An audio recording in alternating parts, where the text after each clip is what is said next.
যদি কখনো দেখেন দুনিয়া আপনাকে ভাঙতে চাচ্ছে, নামাতে চাচ্ছে, ধ্বংস করতে চাচ্ছে, আপনি রবের উপর তাওয়াক্কুল করে নবীর প্রেম ভালোবাসা নিয়ে একটু ধৈর্য ধরে সময়ের অপেক্ষা করবেন, সময়ের অপেক্ষা করবেন, রবের হুকুম আসা পর্যন্ত সময়ের অপেক্ষা করবেন।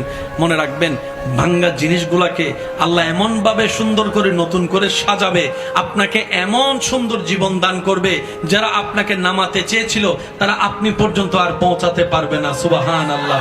যারা আপনাকে টেনে ধরে নামাতে চেয়েছে তারা অনেক পিছনে পড়ে থাকবে, আপনি রবের রহমত নিয়ে অনেক দূরে এগিয়ে থাকবেন।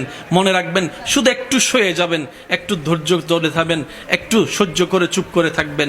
যত সইবেন তত পাইবেন, যত সইবেন তত পাইবেন।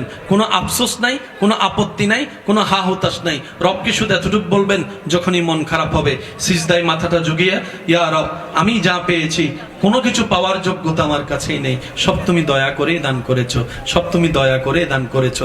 একটা জিনিস পাওয়ার যোগ্যতা আমার নাই, এই চোখ পাওয়ার মতো যোগ্যতা আমার কাছে নেই, এই কান শোনার মতো কান আমার কাছে নাই। আল্লাহ, কোনো কিছুরই পাওয়ার যোগ্যতা নাই, তুমি দয়া করে দেখার জন্য দুইটা চোখ দিয়েছো, তোমার দরবারে শুকরিয়া।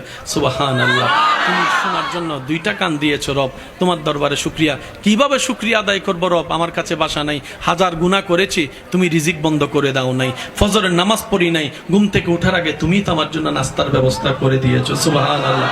আল্লাহ, এত গুনাহ করেছি, এত নাফরমানি করেছি, তারপরে তুমি বারবার ডেকেছো, বারবার করে ডেকেছো, বারবার করে ডেকেছো। কুল ইয়া ইবাদিয়াল্লাযিনা আসরাফু আলা আনফুসিহিম